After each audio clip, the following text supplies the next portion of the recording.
그렇구나. 하나, 둘, 셋, 넷. 아, 그럼 다들 오면 퀴즈라도 보면 되는데. 바보다. 자, 너 들어온 애들 있나? 맛있어 보자. 뽕, 누가 들어왔나? 좋아. 주영아, 소리 들려요? 주형, 소리 들려요? 하나, 둘, 셋, 넷. 지금 여기 여경이밖에 없어요. 사랑스러운 여경이 뿐이야.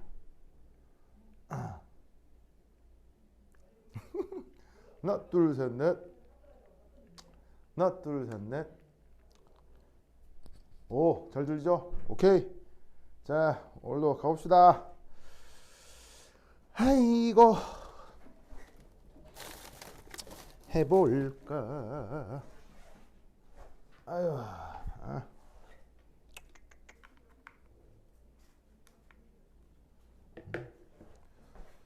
자, 오늘 드디어 그 유명한 파티클 이너 박스를 해볼 거예요.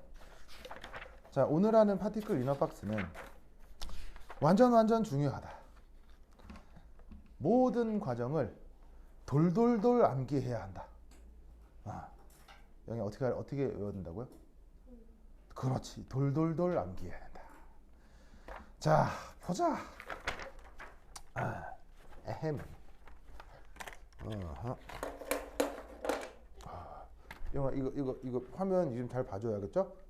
이거 보여요? 애들이 이상하다 그러면 좀 얘기 좀 해줘야겠죠? 그래. 좋아. 아유.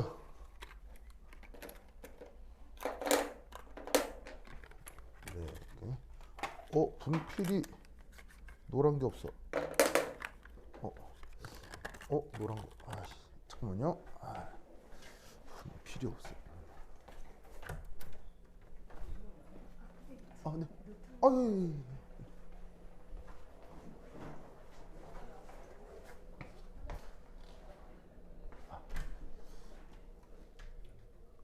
수업 아직 아니죠? 네. 예, 감사합니다.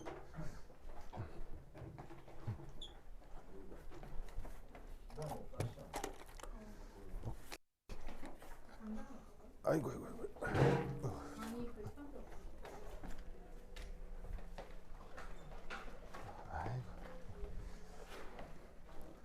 좋아. 아씨.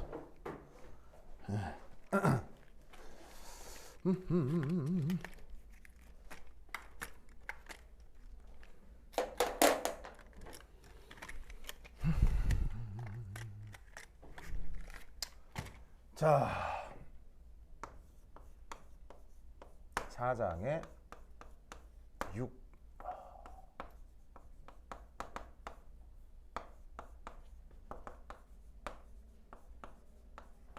요거. 자, 한번 해봅시다. 자, 그럼 이제 여기서 우선 첫 번째 이제 살펴볼 게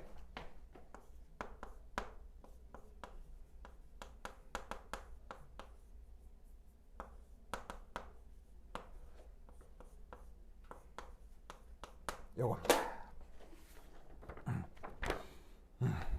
요거. 자, 봅시다. 자, 파리클은 뭐냐면 어떤 입자죠. 그래서 이제 입자인데 어떤 상자 안에 들어있는 입자에 대한 얘기를 좀 해볼 거예요. 근데 그 상자가 지금 이제 1차원에 들어있을 수도 있고 2차원, 3차원 다 좋은데 그 상자의 구조에 따라서 이 입자의 어떤 움직임이랄까?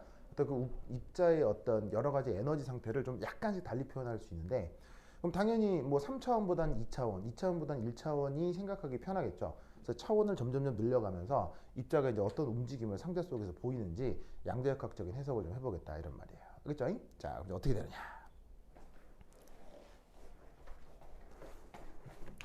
에어컨 됐지.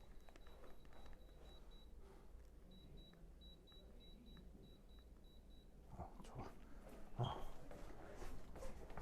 여경아, 여기 추울 수 있으니까 이거 싹 완전 열어놔. 여기 따뜻한 바람이 들어올 거야. 알겠죠? 항상 에어컨을 킬 때는 어떻게? 창문을 열어. 알겠죠? 집에서는 힘들어. 집에서는 엄마한테 혼나. 네. 네. 학원에서는 항상 그래야 돼. 알겠죠? 이게 건강에 아주 좋아. 건강에 좋아. 알겠다. 좋아. 자, 우선 첫 번째 모델링. 자, 우선 1D니까 1차원 좌표를 표현할 때 1차원 수직선만 있어도 되겠죠? 근데 뭐 수직선을 뭐 이렇게 1차원 수직선을 이렇게 한번 생각을 해봅시다. X. 자, 근데 이제 여기서 어느 한 원점을 생각해 보고요. 그 다음에 또 어떤 거리 L을 한번 가정을 해보도록 하겠습니다. 이때 여기서 이런 식의 표기를 많이 쓰는데 뭐 이렇게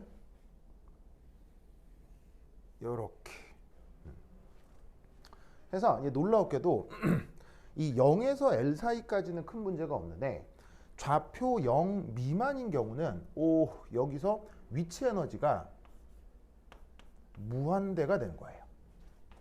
그리고 L을 넘어서는 이후에서도 위치 에너지가 무한대가 됩니다.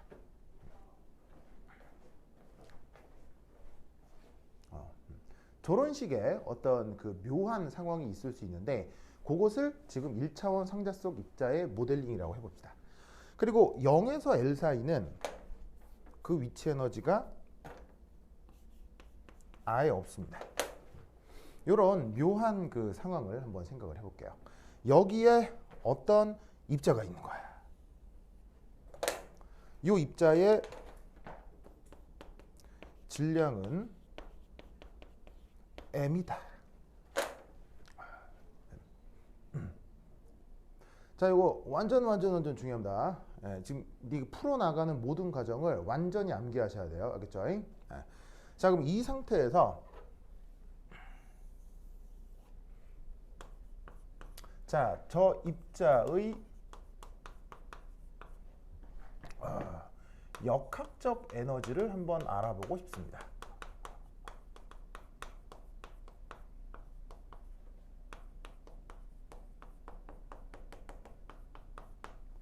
자, 역학적 에너지는 뭐에다가 뭐를 더한 거예요? 운동 에너지에다가 위치 에너지를 더한 거잖아요. 그래서 그 역학적 에너지를 지금 E 이렇게 이제 한번 표현을 해볼게요. 자, 그러면 어떤 입자의 역학적 에너지를 알아내는 그 수식이 있었죠. 그게 바로 뭐냐면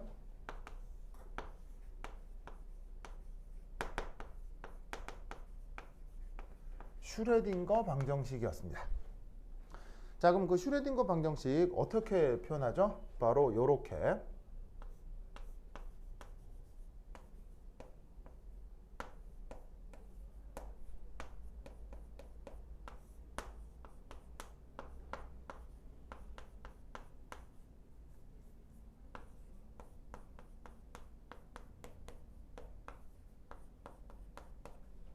자, 이게 바로 그 슈레딩거 방정식이죠. 이 슈레딩거 방정식은 물론 1차원에만 적용되는 수식입니다. 2차원, 3차원으로 갈 때 어떻게 확장되는지는 조금 이따 말씀을 드리고, 저번 시간에 했던 그 것 중에 제일 중요한 거죠. 슈레딩거 방정식을 어떻게 작성하느냐. 이렇게 이제 표현을 할 수가 있습니다. 이때 의미가 뭐라고 했었냐면 바로 요만큼이 바로 위치에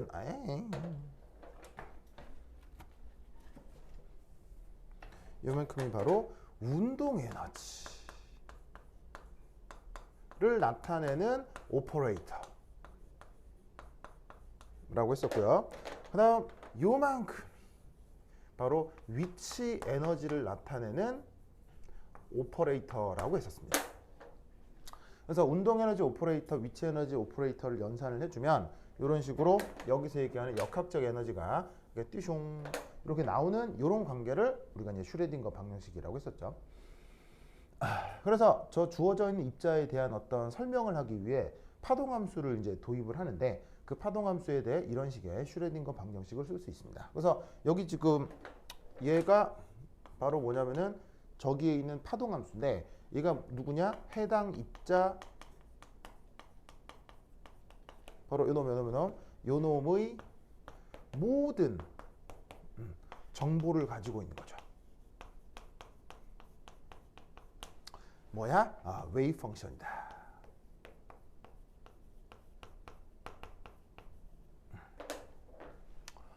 좋아. 그래서 이때 이런 식의 1차원에 대한 슈레딩거 방정식을 저 입자에 대해서 세워보았어요. 자, 그런데 이때 여기서 이제 중요한 건 요 놈이 여기서 뭐다? 네, 요거에 대해서 이제 하나하나 이제 풀어보고 싶어요. 하나하나 풀어보고 싶어. 자, 그럼 이때 여기에서 우리는 이제 어떤 생각을 하나하나 할 수 있냐면 우선 첫 번째 슈레딩거 방정식을 세웠고 그 다음에 저 변역에 대해서 어떤 일이 벌어지는지 이제 하나하나 살펴보자 이런 말이죠. 그럼 여기서 우리는 이런 생각을 해야 됩니다. 바로 저 x좌표가 0보다 작은 경우. 자, x좌표가 0보다 작은 경우는 자, 저 위치 에너지 자체가 어떻게 돼요? 무한정 멀어져야 되죠. 무한정 엄청나게 커진다고 가정을 했잖아요. 그러면 이건 어떻게 되냐면 바로 이 영역에선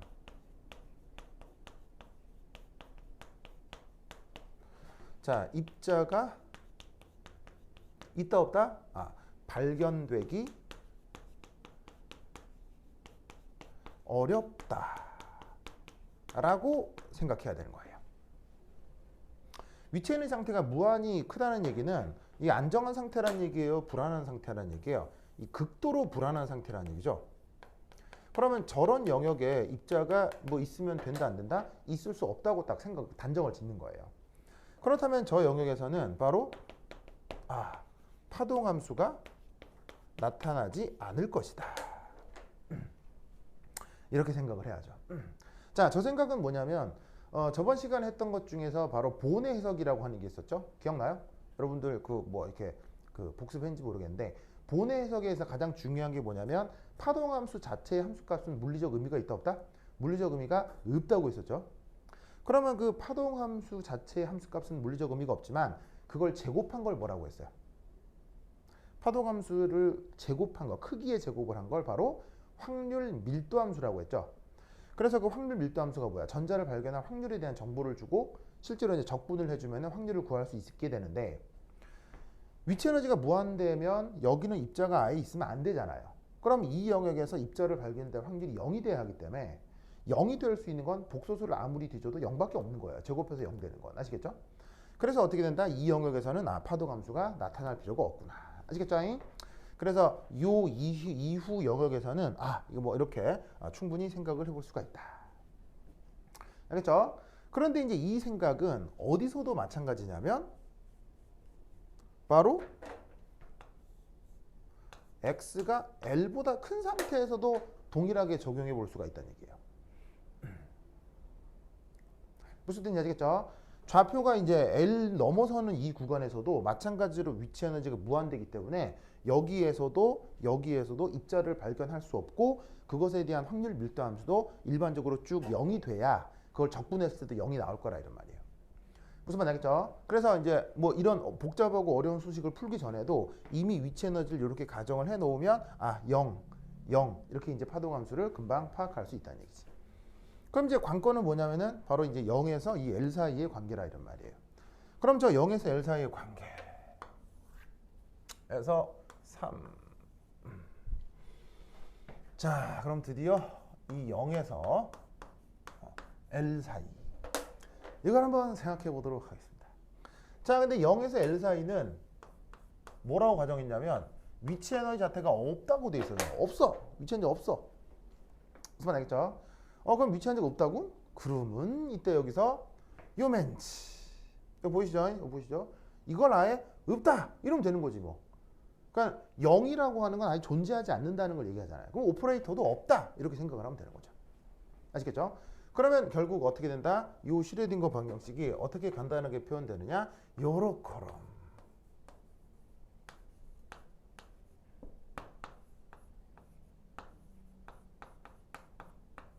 해서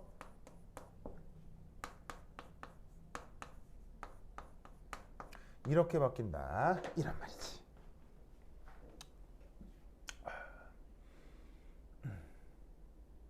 아시겠죠? 뭐 특별히 어렵지 않고 그냥 뭐 저기서 위치 에너지 오퍼레이터를 0으로 삼은 거예요. 그럼 이 수식을 약간 좀 편하게 바꿔볼게요. 그럼 이제 얘를 이렇게 표현할 수 있겠네요.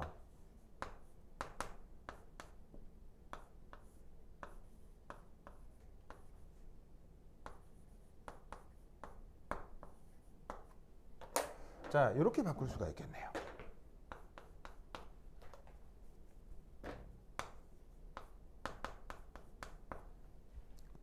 자, 그럼 여기서 보시면은 요 상수를 이쪽으로 옮긴 것 뿐이고요. 옮긴 다음에 이게 이제 결국 뭐예요? 아이고, 여기 제곱이 빠져있네. 바로 어떤 함수를 두 번 미분한다는 얘기죠. 그럼 두 번 미분하는 걸 우리가 이렇게 다시 이렇게 이제 표현할 수 있죠. 그래서 이제 이렇게 저 수식을 간단히 표현을 해보았습니다. 그럼 결국 이제 얘를 풀어내야 되는데 여기서는 뭘 푼다는 얘기냐면 바로 이 수식을 만족하는 어떤 함수 파이 x를 구해보자는 얘기예요. 그래서 이런 것을 우리가 이제 뭐라고 부르냐면 미분 방정식이라고 얘기한 거예요.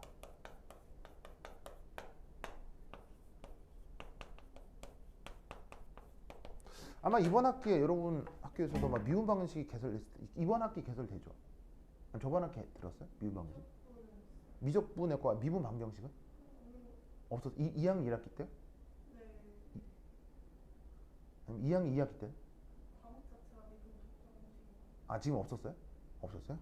3학년에 개설되나? 하여튼 여러 번 학기 개설이 되는데 뭐 여하튼 그래서 이제 뭐 몇몇 학생들 중에는 학교에서 이거 선택하는 학생들도 있거든요. 그래서 이제 여하튼 이런 어떤 학문 체계가 있는데 우리가 보통 방정식이라고 하면 뭐 이렇게 돼 있을 때 이런 걸 풀어 나가는 게 이게 방정식이잖아요. 아니 뭐야 이게 이렇게 풀어 나가는 게 방정식이잖아요.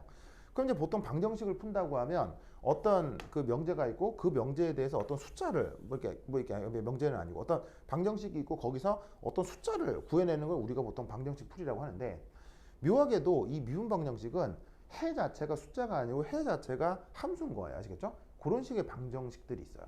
그러니까 어떤 함수가 있는데 그 함수를 두 번 미분했더니 무식이 상수가 나오고 다시 원래대로 돌아오는 함수. 무슨 말 알겠죠? 이런 걸 우리가 이제 풀어 나가는 걸 바로 미분 방정식이라고 합니다. 근데 이제 미분 방정식은요, 놀라웠게도 어떤 성격이 있느냐? 이게 이제 미분 방정식을 여러분들 한 가지 수식 뭐냐면 미분 방정식을 말이 생각이 안 나네. 그래 한 학기 수강만 해보면 알 수 있는데 이 미분 방정식은요, 이게 풀이가 정해져 있어요.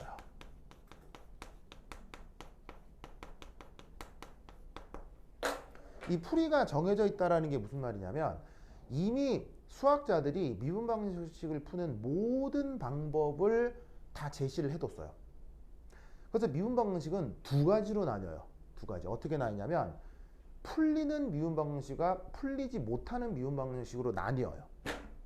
그래서 이미 수학자들이 이런 타입의 미분 방정식은 풀 수 있다. 이건 풀지 못한다가 정해져 있어요. 이미 딱 다 완전 칼같이 정해져 있어요. 그래서 어떻게 된다? 미분 방정식을 수학과에서 배워도 그냥 풀리는 경우에 대한 미분 방정식의 풀이만 배우고 암기하면 끝이에요. 그래서 수학의 역사가 뭐 수천 년도 더 됐겠죠? 근데 미분 방정식은 풀이가 정해져 있기 때문에 내가 수학과 친구한테 얘기를 들어보니까 미분 방정식은 책 3개가 있대요. 미분 방정식 관련된 책 3권이 있대요. 이것만 외우면 끝이래요. 더도 덜도 없어요. 그냥 알겠죠? 그래서 수학에서 더 이상 미분 방정식을 연구하지는 않고 이미 해가 끝나 있기 때문에 요 3개를 딱 외우면 그냥 풀리는 건 풀리는 거고 안 풀리는 건 못 풀리는 거예요. 그러면 안 풀리는 미분 방정식은 어떻게 하느냐? 그건 20세기 전에는 진짜로 못 풀었는데 20세기 이후 컴퓨터가 발전되면서 안 풀리는 미분 방정식은 근사적인 해를 구해요.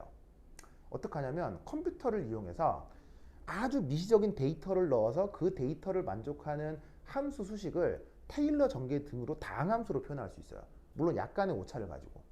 근데 PC라고 하는 게 요즘 뭐 가정용 PC만 해도 성능이 무지막지 하잖아요. 그래서 이제 전문가용으로 사용하는 PC를 사용하면 진짜로 물론 근사적인 함수의 형태이긴 하지만 아주 실용적으로는 괜찮은 함수꼴을 전부 다 찾아낼 수 있어요. 전부 다. 알겠죠? 그래서 풀리는 미분 방정식은 수학적으로 풀고 안 풀리는 건 컴퓨터를 이용해서 근사적으로 시뮬레이션을 하는 거예요. 요즘은 그렇게 해요. 그러니까 여러분들이 만약에 공대에 가잖아요. 공대에서 맨날 하는 게 바로 안 풀리는 미분 방정식을 컴퓨터로 시뮬레이션 하는 걸 하루 종일 해요. 공대 가서 하는 게. 그래서 그때 필요한 수학을 그걸 공업 수학이라고 해요. 그래서 이제 그때 뭐 이제 그러니까 수학자들은 어떤 방정식이 풀리느냐 안 풀리느냐에 대해서 주목한다면 공학자들은 풀리건 안 풀리건 관계없이 이걸 컴퓨터를 이용해서 다항함수로 표현할 수 있으면 되는 거야. 그냥 수식으로 표현할 수 있으면 되는 거야. 그런 것에 대한 테크닉을 배우는 게 공업 수학이라고 하는 수학이에요. 그래서 이제 그 나중에 공대 가시면 그 공업 수학만 3학기를 이렇게 듣게 되거든요. 그래서 공대에서 제일 중요한 과목이에요. 알겠죠? 나중에서 공대 가실 분들 많을 텐데 그때 가서 이제 공업 수학도 줄여서 공업 안에 또 공수라고 해요. 공수. 그래서 왜 공대 간 애들을 뭐 공돌이 공순이라고 하거든요. 그래서 공돌이 공순이의 공수. 뭐 하여튼 맨날 대학 가면 3학기 동안 내내 그것만 합니다. 여기도 이제 그런 사람 많을 건데. 여기도 혹시 공대 갈 거예요? 공대 뭐 나쁘지 않아. 하여튼 네. 근데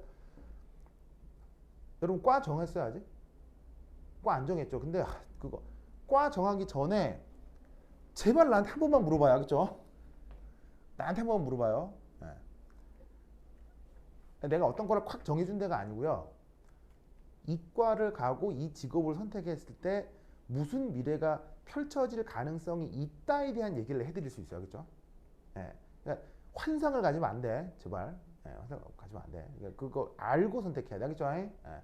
그냥 뭐 미래 유명하다더니 뭐 이과 취직하면은 이과 처음 들어가면 취직이 잘 된다니 뭐 이따구로 과를 선택하면 안 돼. 알겠죠?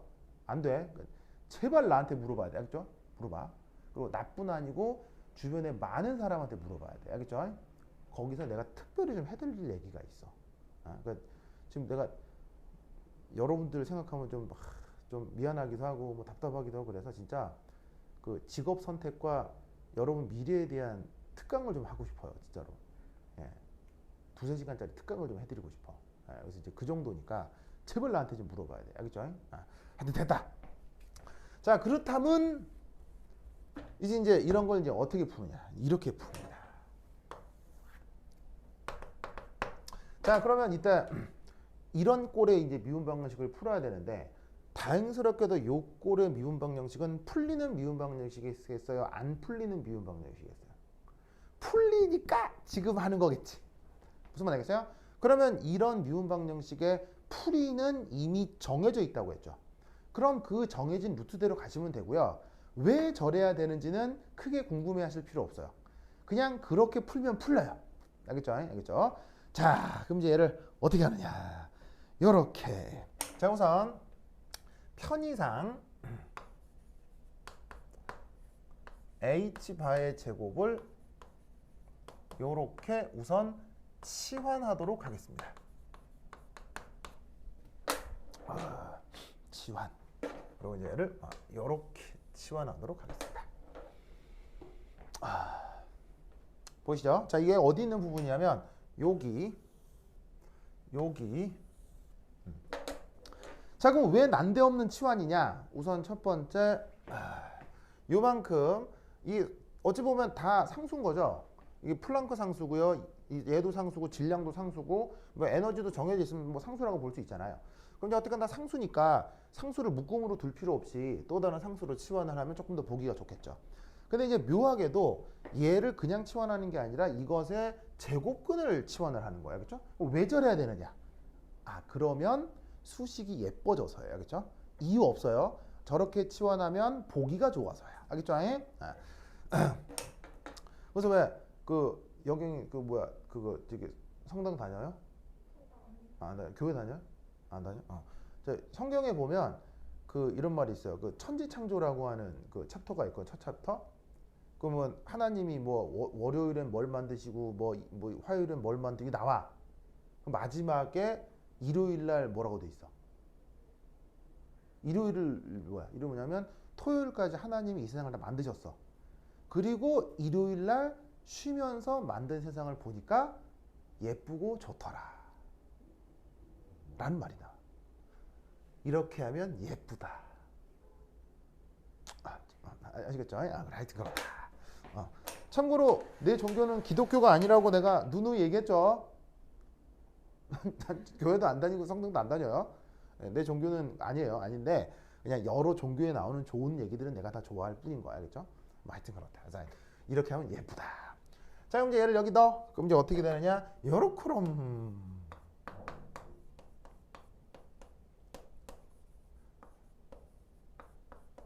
요렇게 되겠지.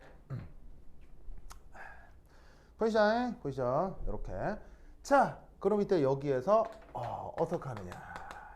바로 요 파이 x를 역시나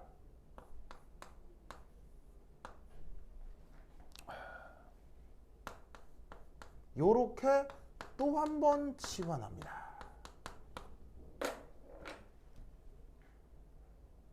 아시겠죠? 자, 여기서 잘 보시면 갑자기 난데없는 a라는 게 나오는데 이거 그냥 어떤 상수예요. 그리고 여기 있는 이 램다라고 하는 것도 그냥 어떤 임의의 상수예요. 그러면 이렇게 막 치환하면 되느냐? 됩니다. 왜 저렇게 막 치환하면 되느냐? 저러면 그냥 풀리니까요. 무슨 말 나겠죠? 그래서 미분 방정식은 저렇게 다짜고짜로 푸는 거예요.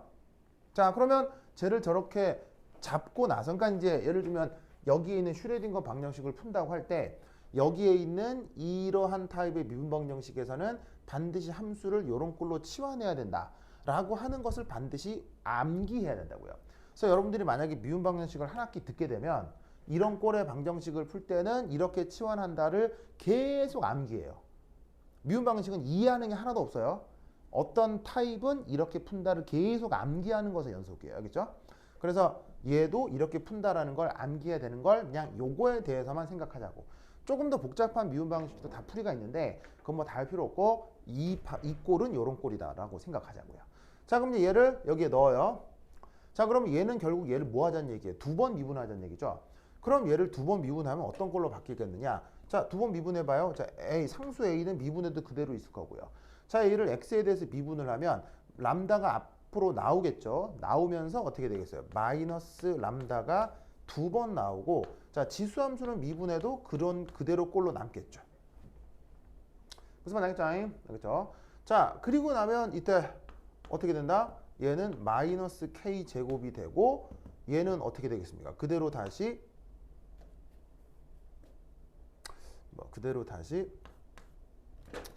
파이 x 요런 꼴로 바뀔 수가 있겠죠.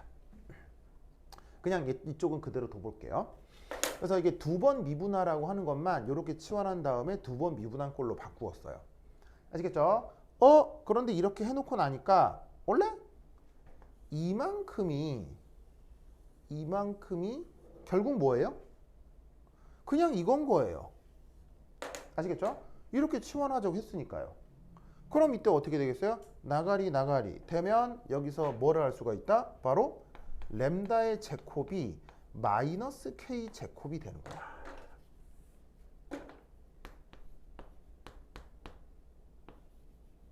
요걸 알 수 있다 이런 말이지. 무슨 말 알겠죠? 알겠죠? 그러니까 얘를 이런 식으로 함수를 딱 잡아버리면 이렇게 두 번 미분해서 원래 꼴로 돌아온다고 했을 때 여기에 있는 이 램다라는 상수하고 이 k라는 상수가 요런 관계가 있겠구나를 알아낼 수가 있다는 얘기죠. 그럼 이때 쟤를 조금 더 간단한 꼴로 바꾸면 이렇게 바꿀 수가 있겠네요. 바로 저 램다는 플러스 마이너스 ik. 보이시죠? 제곱근을 찾아야 되니까 플러스 마이너스가 나올 건데 여기 뭐가 있냐면 마이너스가 나와 있는 터라 그걸 제곱근으로 바꾸면 이런 식으로 허수 i가 등장하게 되겠죠. 그래서 이 경우 이 램다는 플러스 마이너스 ik가 나오게 됩니다. 자, 저번 시간에 했던 것 중에 또 되게 중요한 것 중에 하나가 바로 보내 해석이었는데, 자, 보내 해석에서 내가 강조했던 것 중에 하나가 뭐냐면 파동함수는 일반적으로 무슨 함수다? 폭소수 함수라고 했죠. 폭소수 함수. 그러면 그 폭소수 함수가 나타난다라고 하는 게 바로 요런 걸로 나타나는 거예요. 슈레딩거 방정식을 저렇게 잡고요. 풀다 보면 자연스럽게 이렇게 허수가 등장하게 된다고요. 그래서 이 슈레딩거 방정식 자체가 이미 풀이 과정에서 허수가 등장할 수밖에 없기 때문에 이 본의 해석에서 파동함수가 일반적으로 복소수 함수다라는 말이 계속 등장하게 된다고. 뭔 말인지 아시겠죠? 그렇죠? 이거를 꼭 기억해 두시기 바랍니다. 오케이, 됐다. 자, 그럼 이때 여기서 알 수 있는 건 이 허수 i가 이 램다가 임의의 상수로 정한 램다가 플러스 마이너스 ik로 표현된다. 그럼 이 k가 누구였냐면 바로 또 이렇게 치환을 한 결과였는데, 그럼 얘를 여기 다시 한번 넣어 볼까요? 아시겠죠? 자, 그럼 이때 여기서 어떻게 되느냐? 여기 줄게요.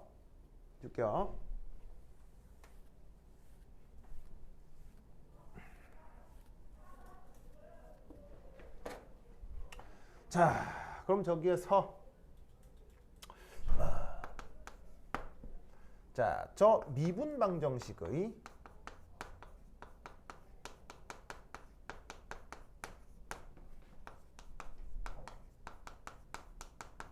일반적인 해를 나타내 봅시다.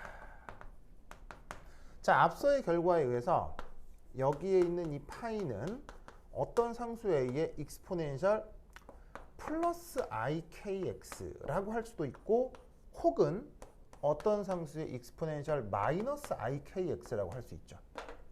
맞아요? 여기에 있는 요멘치를 뭐로 잡았으니까? 아까 램다로 잡았으니까.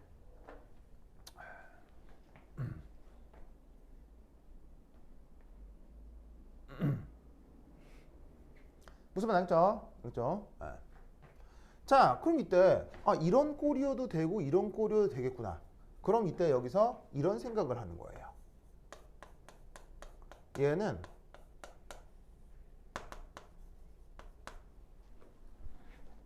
A 이렇게 잡을까?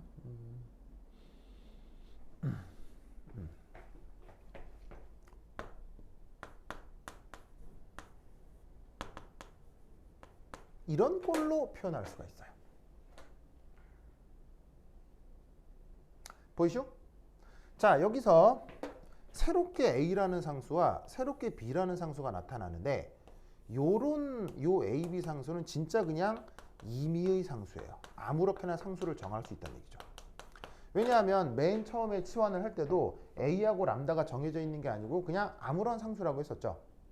그럼 여기서 A라고 표시하나 A라고 표시하나 그걸 다시 B로 표시하나 그냥 임의의 상수 표현이니까 일반적인 함수꼴로 표현한다고 했을 때는 뭐 A를 A로 쓰건 A를 B로 쓰건 전혀 관계가 없다고요. 그런데 이때 여기서 묘한 표현이 하나가 나오는데, 요런 표현. 이 표현을 기억해 두세요. 5장에서도 엄청 나올 테니까. 이런 표현을 뭐라고 부르냐면 바로 선형조합이라고 합니다.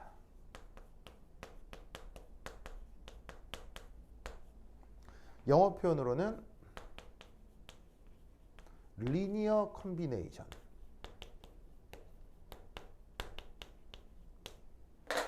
요거를 이제 우리말로 선형조합이라고 하는데, 의미는 뭐냐면 어떤 변수에 상수배를 하고 또 어떤 변수에 상수배를 해서 그거 그냥 더하기로 연결하는 걸 수리적으로 선형조합이라고 합니다. 원래 표현은 리니어 컨비네이션. 아시겠죠? 그래서 이 리니어 컨비네이션이 그 뭐 수학 시간에도 배울 수 있는데, 그냥 쉽게 얘기하면 예를 들어 뭐 이렇게 한다는 얘기예요. 자, x 변수가 있고 y 변수가 있으면 이 x 변수에다가 어떤 상수를 곱하고 y 변수에다가 상수를 곱해서 더하기로 연결하는 거. 이걸 선형조합이라고 한다고요. 아시겠죠? 그럼 이런 테크닉을 왜 쓰느냐? 자, 잘 보세요. 파동함수를 요런 꼴로 정해도 얘를 여기에 집어넣으면 성립하게 돼 있죠. 왜냐면 여기서 유도한 거니까요. 그렇죠? 그 다음 얘도 여기 집어넣으면 그대로 두 번 미분하면 원래대로 돌아오는 그 성격을 그대로 만족하겠죠. 왜? 그렇게 구한 거니까. 그런데 여러분 기억나실런가 모르겠는데, 자, 여기 줄게요.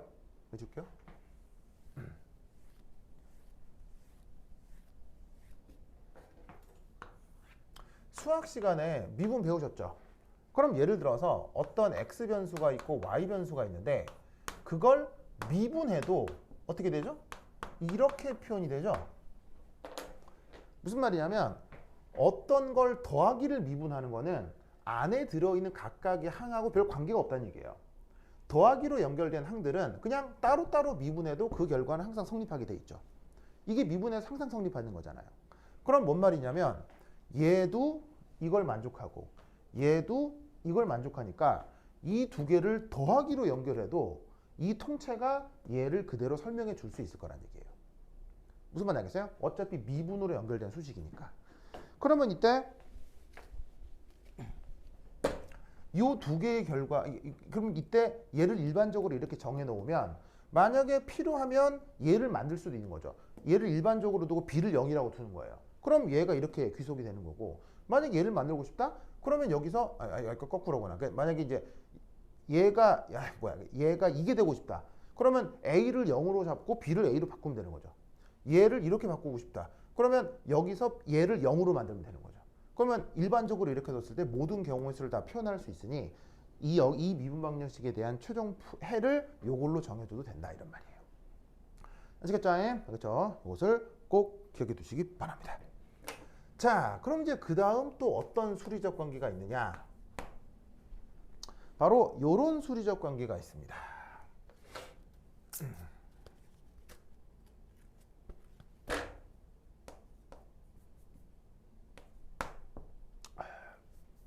아시죠? 4, 3, 4, 4, 2, 3, 2, 3, 4, 5. 5. 자, 여기서도 이제 어떤 수리적 관계가 있냐? 요렇게. 짜자자잔.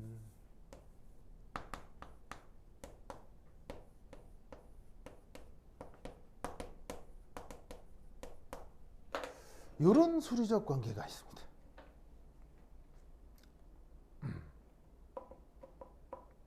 보이세요? 자, 여기 보시면 E는 지수입니다. 아시겠죠? 지수인데 여기에 이 I가 아까 얘기했던 저 허수 I인 겁니다. 알겠죠?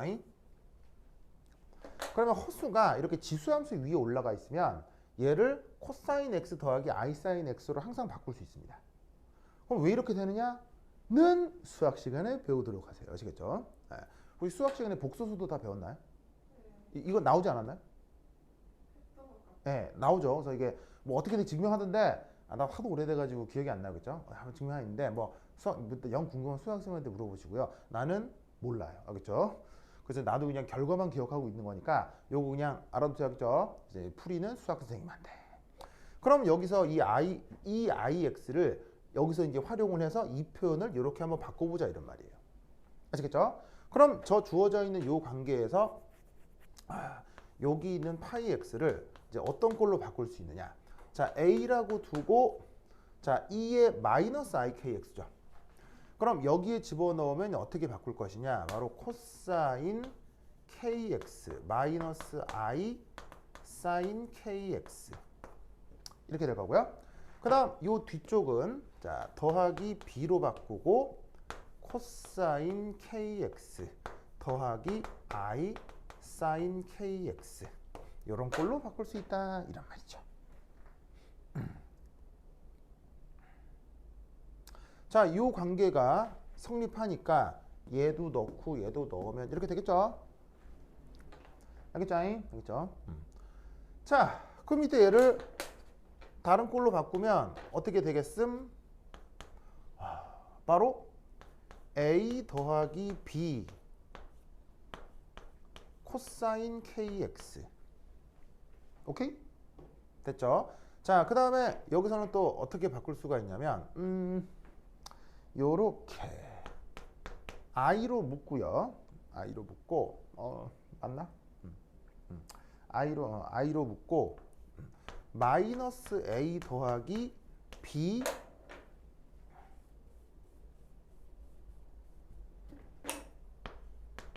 사인 kx 이렇게 바꿀 수가 있겠네요.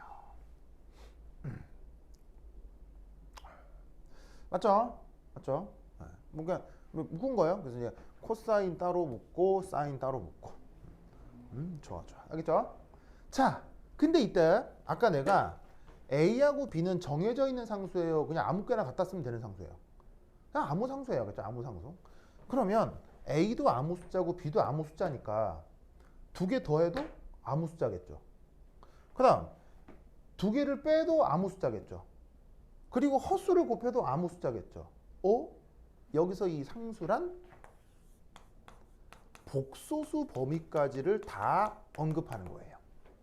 임의의 상수라고 했으니까 실수일 필요가 없다는 얘기죠. 알겠죠? 그래서 얘를 어떻게 바꿀 수 있다? 그냥 다시 또 A 코사인 KX에 B 사인 KX로 훌렁 바꿀 수 있다는 얘기예요. 어차피 이것도 아무상수고 허수를 포함한 이 부분도 아무상수이기 때문에 그냥 아무상수에 아무상수로 바꾸어 주는 거예요. 이게 미분 방정식을 한 학기만 배우면 되게 당연한 과정인데 이 미분 방정식 풀이에서는 이런 식으로 상수 묶음을 아무상수로 계속 바꿔주는 과정이 계속 등장해요. 아시겠죠? 알겠죠? 이 아이디어를 꼭 기억해 두시기 바랍니다. 자, 우리 지금 뭐 하고 있는 거죠? 우리 지금 뭐 하고 있다가 여기까지 도달하는 거죠? 자, 내가 자꾸 이걸 확인하는 이유가 뭐냐면요. 여러분 수학 문제 풀 때 이런 경험들 해본 적 있을 거예요. 문제의 조건을 읽고 뭐 정보를 파악해서 문제를 풀어나가는 과정에서 몇몇 문제들 같은 경우는 계산이 아주 많아지는 문제들이 있죠. 그러면 이 조건에서 내가 이 정보를 활용해서 이런 문제를 풀고 있었는데 계산을 막 하다가 보면 갑자기 내가 이거 왜 하고 있지? 하는 생각 든 데 있을 텐데 정작 내가 어떤 문제를 푸는 게 목적이었는데 막 풀다 보면 난 아무런 생각 없이 계산만 하고 있는 거예요. 근데 이런 상태에 빠지면 안 돼요. 내가 이 짓을 왜 하고 있는지를 항상 생각하고 있어야 돼요. 무슨 말인지 알겠어요? 이 짓을 내가 지금 이걸 왜 하고 있는지를 파악하지 않으면 지금은 뭐 당장은 아니겠지만 나중에 여러분들이 어른이 됐을 때 이용당할 수 있어요. 누군가에게 이용당할 수 있어요. 무슨 말인지 알겠어요? 여러분들은 훌륭한 자질을 가지고 있는 사람들은 맞지만 이 세상에는 악마들이 득식을 됩니다. 그 악마들이 여러분들의 능력을 빼앗아서 활용하고 싶을 때 그런 테크닉을 써요. 지금 무슨 짓을 하고 있는지 모르게 만드는 거예요. 그래서 어떤 일을 하고 있을 때는 내가 이 짓을 왜 하고 있는지를 항상 생각하셔야 돼요. 알겠죠? 그럼 내가 이 계산을 왜 하고 있는 거죠? 바로 이걸 구하려고요. 그럼 이걸 왜 구하려고 하는 거죠? 바로 슈레딩거의 파동 방정식을 풀어서 요 입자의 역학적 에너지를 구하려고요. 무슨 말 알겠죠? 지금 그 때문에 하고 있는 거라는 걸 명심 또 명심하셔야 됩니다. 무슨 말 알겠죠? 완전 중요하다. 오케이, 됐다. 자, 그 다음 자, 여기 줄게요. A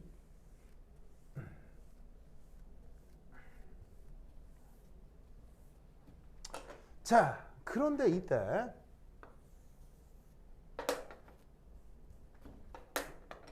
이 파동 함수는 어떤 특징을 가져야 하죠?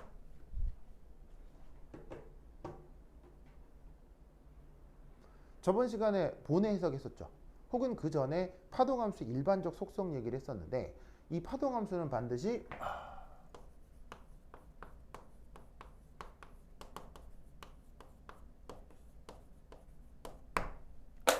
well-defined 펑션이 되어야 된다고 했었어요. 아시겠죠? 그럼 well-defined 펑션에서 당연히 성립해야 되는 건 바로 연속 함수여야 하죠.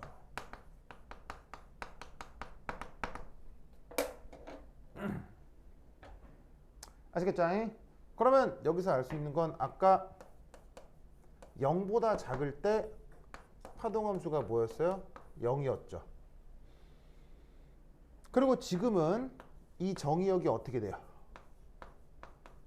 0에서 L 사이인데 그때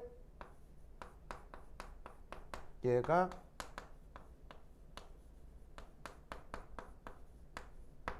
이런 꼴이 된단 말이에요. 그리고 x가 l보다 클 땐 또다시 0이 돼야 되죠.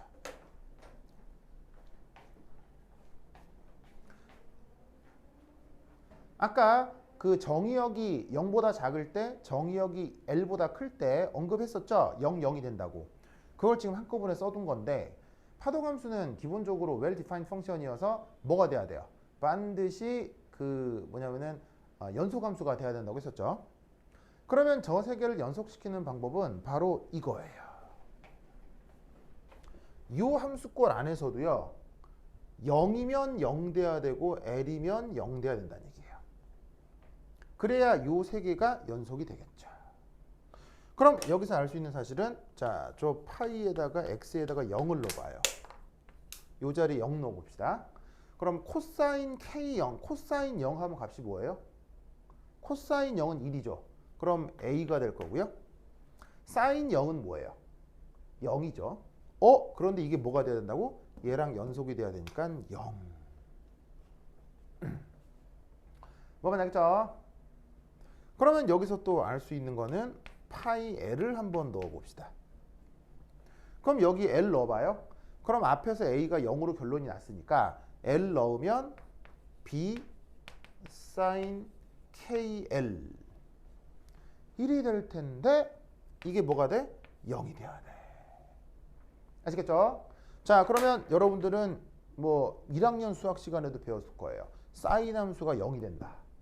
그러려면 여기 있는 KL 이게 뭐가 돼야 될까요? 이게 N 파이 이런 꼴로 나타나야 됩니다.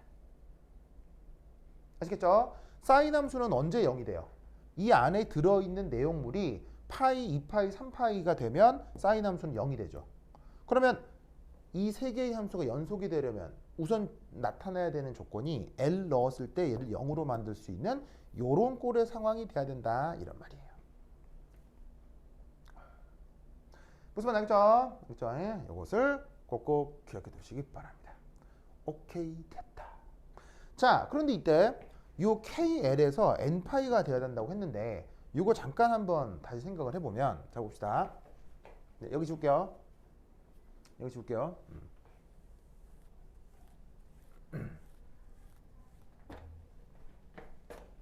자, 제가 다시 한번 써볼게요. KL이 N파이가 된다고 했었는데 여기서 중요한 건 N은 1부터 나타나는 자연수여야 돼요.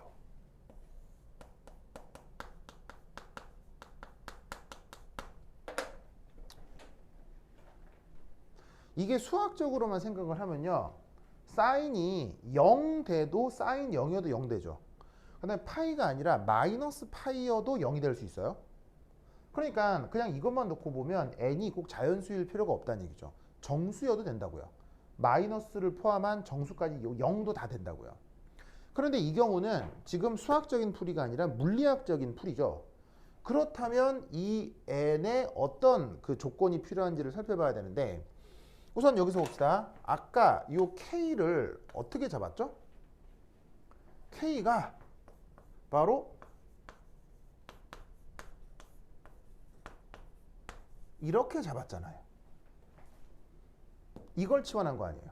그럼 잘 보세요. 숫자 2, 질량 m, 에너지, 그 다음에 여기에 있는 보시다시피 플랑크 상수 모두 다 어떤 값을 가져야 돼요? 양의 값을 가져야 되죠. 그러니까 저 K라는 상수 자체가 양수이기 때문에 여기 있는 n도 반드시 양수여야 된다는 얘기예요. 양수이면서 정수니까 뭐 자연수가 돼야 된다 이런 말이죠. 아시겠죠? 그러니까 내가 어떤 문제를 풀고 있을 때 이 문제를 왜 푸는지를 생각을 계속 해야 중간중간에 내가 가정했던 가정들을 잊지 않고 꺼낼 수가 있어요. 그래서 여기서 n은 자연수다라는 것을 꼭 기억해 두시기 바랍니다. 알겠죠? 알겠죠? 자, 그럼 여기에서 바로 요 n이 자연수가 된 걸 확인을 했기 때문에 여기서 이제 우리는 이렇게 생각을 해볼 수가 있겠죠. K를 뭐 L분의 N 파이.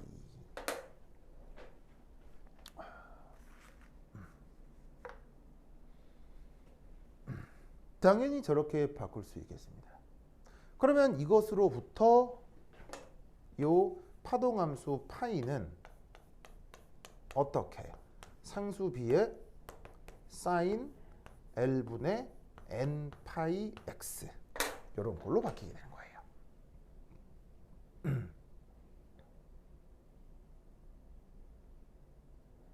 자, 얘가 어디 있었냐면 바로 여기 있었잖아. 여기. 그런데 아까 연속인 조건에서 A를 0이라고 했으니까 요건 나가리가 됐고 이것만 남잖아요. 근데 여기서 지금 요 K를 이런 식으로 바꿀 수 있었죠. 그래서 저기 주어져 있는 전원색의 파동함수를 바로 B sin L분의 M 파이 X로 둘 수 있다 이런 말이죠.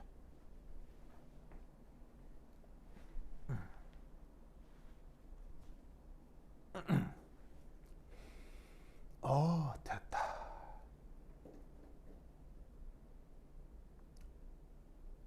됐죠? 자, 그러면 그 다음 자 여기 줄게요.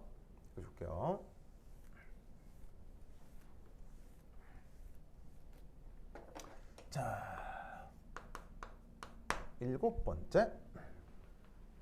우선 여기서 하나 알 수 있는 건 뭐냐면 바로 역학적 에너지를 계산해 볼 수 있어요. 어떻게 얘를 역학적 에너지를 계산해 볼 수가 있냐면 바로 아까 K를 뭐로 치환을 했죠? 이걸로 치환을 했죠. 그럼 얘를 이렇게 치환을 했는데 그 K가 이런 조건을 만족하게 된단 말이에요. 그럼 이때 얘하고 얘는 뭐가 되겠어요? 서로 등호 관계가 있겠죠. 그럼 얘놈하고 얘놈을 어떻게 해주면 되겠어요? 서로 제곱해 주면 되겠죠. 그럼 어떻게 된다? N 제곱 파이 제곱 L 제곱은 2m2 한 다음에 얘가 플랑크 상수의 제곱이잖아요. 근데 여기 그냥 플랑크 상수가 아니고 보시다시피 짝대기가 있죠. H파죠. 그럼 H파는 뭐예요? 플랑크 상수도 있고 파이도 있고. 무슨 말 알겠죠? 이렇게 수식을 바꿀 수가 있습니다. 그럼 여기서 누가 약분이 돼? 파이가 약분이 돼버려요. 그럼 여기서 알 수 있는 거는 뭐냐면 바로 이 에너지가 8ml 제곱분의 n 제곱 h 제곱이 됩니다.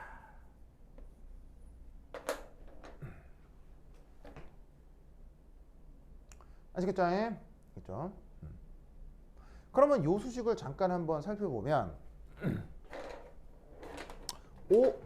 요만큼 자, 어차피 요만큼은 다 상수겠죠. 보통의 경우. 자, 숫자 8이고 m이라고 하는 건 저 입자의 질량이니까 뭐 저 상황을 가정하는 상황에서 질량이 바뀌지는 않을 거 아니에요? 그다음 L이라고 하는 거 저 상자의 크기죠. 뭐 다 상수고 H는 플랑크가 다 상수예요. 그럼 얘는 뭐야? 요 n에 따라 에너지가 결정이 되겠구나. 그래서 여기다가 이 에너지에다가 n이라는 아래 첨자를 넣어주는 거예요. 바로 지금 입자의 역학적 에너지는 바로 지금 주어져 있는 n에 의해 결정이 되는 거예요. 그래서 그걸 강조하기 위해서 이렇게 아래 첨자 n을 표현해 주는 거죠. 아시겠죠? 이때 이러한 n을 수학에서는 뭐라고 부르냐면 경계 조건이라고 해요. 그런데 물리학에서는 뭐라고 부르냐면 양자수라고 해요.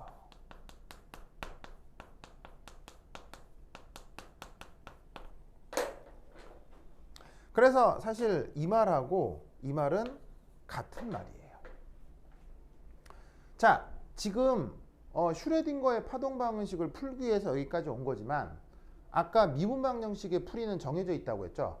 그 정해져 있는 미분 방정식을 풀어나가는 과정 자체는 순수하게 미분 방정식인 거예요. 그 미분 방정식을 풀어나갈 때 예를 들면 이런 조건, 함수 자체가 이런 성격을 가져서 다른 조건들과 일치를 해야 하기 때문에 나타날 수밖에 없는 조건들 있죠. 이런 조건들을 경계 조건이라고 하는 거예요. 즉, 요 함수와 이 함수의 경계, 이 함수와 요 함수의 경계에서 만족돼야 되는 조건들. 알겠죠? 그걸 찾다 보니 나오는 결과잖아요. 그런 걸 수학에서는 경계 조건이라고 하는 걸 양자역학에서는 양자수라고 하는 거예요. 아시겠죠? 그래서 여하튼 지금 이 파동 여기에 있는 입자의 역학적 에너지가 보시다시피 경계 조건에 걸려 있고 혹은 양자수로 표현할 수 있어서 이렇게 아래 첨자 n으로 표기를 해주는 거예요. 당연히 여기 있는 n은 어떻게 표현을 해야 되고요? 1, 2, 3의 자연수로 표기가 된다. 이게 놀랍게도 이런 식의 것들이 답이 되는 문제들이 억수로 많거든요. 여러분 학교 시험에서 이거 정말 많이 나와요. 정말. 나 같은 경우는 이거 그냥 외우고 있어요. 그냥 너무 유명해서. 근데 학교에서 문제 나와서 이거 답 쓰라고 할 때 요거 빼먹죠. 그럼 바로 감점이에요. 답 쓸 때 요런 식의 n 이런 게 나오면 무조건 요걸 같이 써줘야 돼. 이거 안 쓰면 바로 감점이다. 아시겠죠? 요거 이렇게 n이 자연수가 된다라는 걸 반드시 표기해야 됩니다. 요거 꼭꼭 기억해 두시기 바랍니다. 오케이, 됐다. 자, 그 다음 여기 줄게요.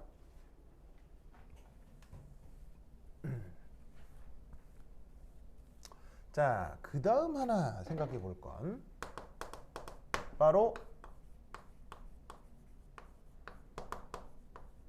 요겁니다.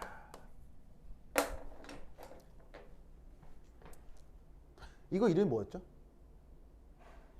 그렇죠. 바로 정규화시라고 했죠. 자, 정규화의 뜻은 뭡니까?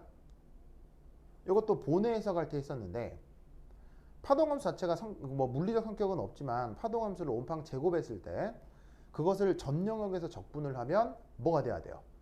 그 입자를 발견할 전체 확률 1이 된다고 했었죠. 그것이 모든 파동함수에 그대로 적용이 된다고 했어요. 알겠죠? 그렇죠? 그걸 여기서 해보겠다 이런 말입니다. 알겠죠? 그러면 얘도 이제 어떻게 적분을 해야 되겠어요? 바로 1은 정규화의 표현은 어떻게 돼? 인티그럴 마이너스 무한대에서 무한대까지 파동함수의 크기의 제곱의 d 타우 3차원 중적분을 해야 된다고 했었죠? 보이시죠? 보이시죠? 자, 그럼 얘는 어떻게 바꿀 수가 있느냐? 마이너스 무한대에서 무한대까지 파동함수 제곱의 dx로 바꿀 수 있겠네. 왜냐하면 자, 여기에 있는 d 타우의 의미는 뭐였어요? 얘는 3차원 중적분 표시였거든요. 이 중적분이 여기서 어떻게 나타나는지는 뒤에서 살펴볼 텐데, 그런데 지금은 3차원이에요? 아니면 몇 차원이에요? 지금은 3차원이에요? 아니면 몇 차원이에요? 지금은 1차원만 생각을 하잖아요. 그래서 원래 3차원 적분을 해야 되는데 2차원, 3차원이 없으니까 그냥 1차원에 대한 적분만 하면 된다 이런 말이에요. 알겠죠? 그런데 얘는 어떻게 바꿀 수가 있느냐? 0에서 L까지만 적분하는 걸로 생각할 수가 있겠네요. 왜겠어요? 0 미만인 구간에서는 함수가 뭐가 됐었죠? 0. L 이상인 구간도 함수가 0이 됐기 때문에 적분 하나마나 계속 0일 거 아니에요. 그럼 0이 아닌 영역의 적분만 하면 되니까 바로 0에서 L 사이만 적분을 한다고 생각하면 되겠어요. 그럼 이때 여기 있는 얘를 여기서 끌어와서 집어넣어요. 그럼 이 꼴을 어떻게 바꿀 수 있느냐? 인티그럴 0에서 L까지 B 크기의 제곱에 사인 제곱에 L분의 N파이 X dx.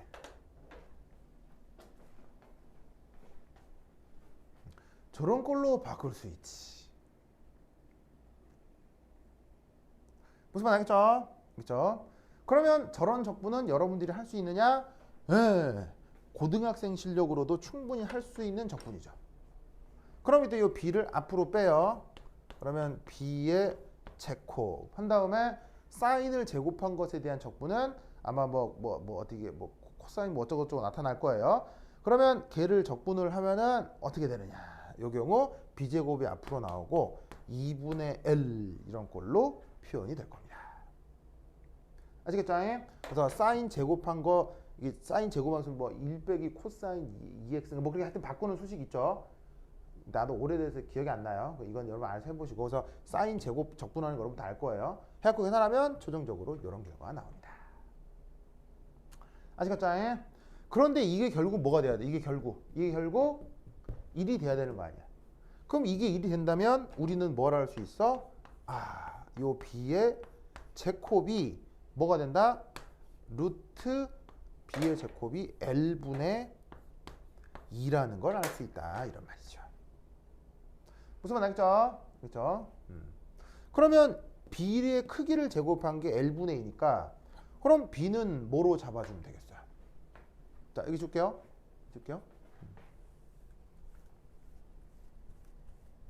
뭐로 잡아주게 되냐면 따라서 b는 플러스 마이너스 L분의 2가 되는 거죠. 아시겠죠? 이때 b는 어차피 무슨 특별한 의미가 있는 거예요? 그냥 상수예요. 그냥 상수죠. 그러면 얘는 이 중에서 플러스로 취해줍니다.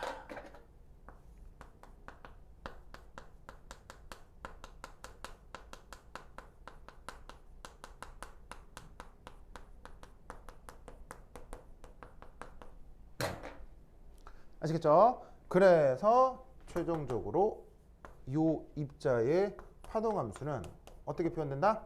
루트 L분의 2 사인 L분의 파이 N 파이 X 이런 걸로 표현이 돼요. 그리고 이때 저 녀석의 역학적 에너지는 어떻게 표현되고요? 8m L 제곱분의 N 제곱 H 제곱 이런 식으로 표현이 됩니다. 아시겠죠? 그래서 이 계산 과정까지 도달하는 이 루트를 꼭 기억해 두세요. 과거 여러분들 학교의 기출에서는 뭐가 나왔냐면 얘를 풀어나가는 과정 있죠? 이 풀어나가는 과정에 중간에 구멍 뚫어 놓고 여기에 끼워 넣어라 이런 것들이 나왔어요. 왜냐하면 채점하는 사람 입장에서 그 예를 들면 이 과정을 유도하는 걸 보이시오 이렇게 하면 문제 내기는 쉬운데 채점하는 사람 입장에서는 그렇게 해버리면 채점하기가 영 귀찮아요. 그래서 어떻게 하냐면 문제를 유도하는 과정을 보여주되 중간에 구멍을 뚫어서 여기 뭐뭐 넣어야 돼 이렇게 하면 채점하기 편하겠지. 그래서 어떻게 된다? 그런 식의 문제들이 나오기 때문에 이 유도하는 과정을 번듯이 암기하도록 해야 됩니다. 무슨 말 알겠죠? 알겠죠?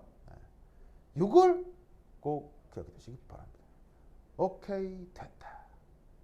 그러면 한 10분 쉬었다 해보도록 하겠습니다. 오케이.